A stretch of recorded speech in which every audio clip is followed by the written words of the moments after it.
जर कुणीही तुम्हाला हा प्रश्न केला की महाभारताचा हिरो कोण, नक्कीच प्रत्येकाचं उत्तर हे वेगवेगळं असू शकतं.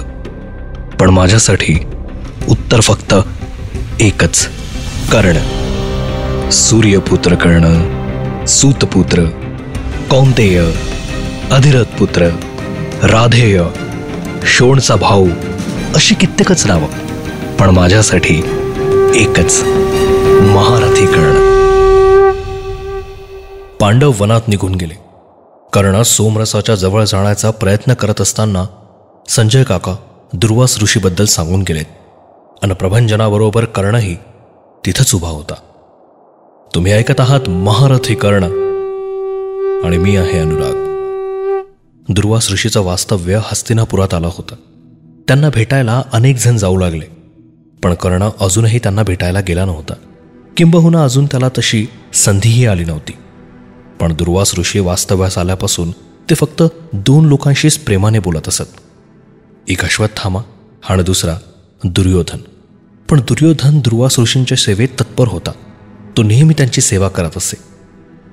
कधीही कुणापुढं न झुकणारा दुर्योधन अचानक हे सगळं का करतोय हे कर्णाच्या समजण्यापलीकडं होतं. कर्णाच्या मनात दुर्वास ऋषींना भेटण्याची इच्छा जागृत झाली आणि सुदैवानं तशी संधीही चालून आली. एक दिवस फक्त दुर्योधनाच्या आग्रहाखातर कर्ण दुर्वास ऋषींच्या कुटीत गेला. अत्यंत शीघ्रकोपी, एक कृश आणि हाडखूळ अशी व्यक्तिमत्व बसलेलं दिसलं. त्यांना बघून कोण त्यांना इतकं कशाला घाबरतं हा एक मोठा प्रश्न कर्णाच्या मनात आला. पण तरीही त्यानं ठरवून टाकलं होतं की आपण काहीही झालं तरी या शीघ्रकोपी आणि लगेच संतापी माणसापुढं आपण काहीही बोलायचं नाही. दुर्योधन आणि कर्ण दोनही त्यांच्या पुढे उभे होते. लगेच घटकाभरपर्यंत त्यांनी मौन धारण केलेलं होतं. डोळे उघडताच दुर्योधन सरळ त्यांच्या पायाशी चरणांशी जाऊन आपले मस्तक टेकवले. दुर्योधनाला असं करताना पाहून कर्ण अवाक झाला, कारण आजपर्यंत त्यानं कोणालाही किंवा कोणाच्याही समोर दुर्योधनाला अशा प्रकारे झुकताना बघितलं नव्हतं. त्यामागं काहीतरी मोठं गौड बंगाल आहे हे त्याच्या नक्की लक्षात आलं होतं. दुर्योधन वाकला, पण कर्ण अजूनही काहीच बोलला नाही. पण दुर्वास ऋषींची नजर ही कर्णाकडेच होती. त्यांनी आतून लगेच आवाज दिला, कर्णा, काय करतोयस? यावर कर्ण आधी हा विचार करत होता की त्यानं आशीर्वाद घ्यावा, पण दुर्वास ऋषीच्या अशा आवाजानंतर त्यानं हे ठरवलं की मला यांचा आशीर्वाद घेण्याची गरज नाही. काही वेळानंतर दुर्वास ऋषींना काय हवं काय नको याची विचारपूस करून कर्ण आणि दुर्योधन दोघंही बाहेर आले. बाहेर आल्यावर कर्णाला वाटलं की दुर्योधनाला काहीतरी विचारावं. त्यावर कर्ण दुर्योधनाला म्हणाला, या ऋषीमुनींनी सांगितल्यानंतर तुला असं वाटतंय का की आपल्या मैत्रीत कधी कुठला दुरावा आला आहे? जगात काहीही झालं तरी मी माझी कवच कुंडलं सुद्धा दान करील, पण तुला कधीही काही होऊ देणार नाही. यावर दुर्योधन म्हणाला, नाही रे मित्रा, मला तुझ्या मैत्रीवर किंचितही संशय नाही. मी विचार करतोय तो पांडवांचा. त्यावर कर्ण त्याला म्हणाला की हे पांडव तुला खरंच इतका त्रास देतात का? अजूनही तुझ्या मनात ते सगळं दुःख असंच चालतंय का? त्यावर दुर्योधन म्हणाला, धूताच्या त्या सगळ्या राजकारणात मला त्यांना परत ओढता येईल, पण मला त्यांना काहीतरी वेगळा धडा शिकवायचा आहे. पण काय धडा शिकवणार? यावर दुर्योधन म्हणाला, बघ, माझी युक्ती ही आहे की दुर्वास ऋषींबरोबर त्यांच्या काहीतरी सहस्त्र शिष्यांबरोबर मी त्यांना आता हिमालयाकडे पाठवणार आहे. हिमालयाकडे जात असताना वनातून ते पांडवांना भेटतील आणि पांडवांकडे जाऊन वास्तव्यास राहतील, कमीत कमी 1 मासभर तरी. आणि तिथं गेल्यानंतर दुर्वास ऋषी त्यांच्या शिष्यांबरोबर त्यांना वेगवेगळ्या अन्नाची मागणी करतील. आता रानात या सगळ्यांची व्यवस्था करणं त्यांच्यासाठी अशक्य होऊन बसेल.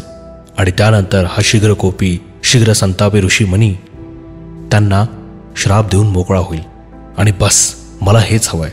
यावर कर्ण म्हणाला, बघ, मला तू सांगितलेली युक्ती पटत नाही आहे, पण आता तुझ्या मनाला ते योग्य वाटतंय तर ते तू कर. असं म्हणत ती दोघंही पुढे निघाली. तेवढा दुर्योधन म्हणाला, कर्णा, आज दुर्वास ऋषी हे चांगल्या पद्धतीने बोलतायत, म्हणजे हीच एक संधी आहे. मी लगेच त्यांच्याकडे जाऊन हे वरदान मागून घेतो. दुर्योधन आत गेला. कर्णही त्याच्यासोबत नाईलाजानं आत गेला. दुर्वास ऋषी त्याला पाहत परत म्हणाले, परत यायला काय झालं तुला? बोल. त्यावर दुर्योधन म्हणाला, ऋषीमुनी, तुमची जर माझ्यावर कृपा असेल किंवा माझ्यामुळे जर तुम्ही थोडेसेही खुश झाला असाल तर मला एक वरदान द्या. म्हणाले, बोल. त्यावर दुर्योधन म्हणाला, तुम्ही हिमालयात जात असताना पांडवांकडे काही दिवस 1 सप्ताहभर तरी वास्तव्यास जावं अशी माझी इच्छा आहे. यावर दुर्वास ऋषी म्हणाले, अरे बस इतकंच? नक्की जाईल. आणि सप्ताहभर कशाला, चांगलं 2 मास त्यांच्याकडे वास्तव्यास राहील. असं म्हणून दुर्योधन मुश्किलपणे हसला. कर्ण जायला निघाला तोच दुर्वास ऋषी म्हणाले, कर्णा थांब. कर्णा, मी काय म्हणतोय ते अगदी व्यवस्थित ऐक. सूर्याला अर्घ देण्यासाठी तुझी हेळसांड होते आहे. तू हे चुकीचं करतोय. नियमित तुझ्या रात्री रोज जवळ 1 चषक ठेव. त्यात वेगवेगळी फुलं ठेव. त्यांचं स्वर्णभस्म झाल्यानंतर रोज सकाळी ते पाणी प्राशन कर. आणि काळजी घे. दुर्वास ऋषींनी असं म्हटल्यानंतर कर्ण बुचकळ्यात पडला. कारण सूर्यदेवाला अर्घ्य देण्यासाठी त्याची हेळसांड होते आहे हे संपूर्ण हस्तिनापुरात त्याच्याशिवाय कुणालाच माहिती नव्हतं. पण ते दुर्वास ऋषींना कसं कळलं? हा अजूनही विचार कर्णाच्या डोक्यात घोंगावत होता. आणि दुर्योधनाला जरी त्या गोष्टीचा त्रास होत होता तरी कर्णाच्या मनात पांडव पांडव पांडव ही 3 अक्षरं मोठा गोळ घालत होती. महारथी कर्ण.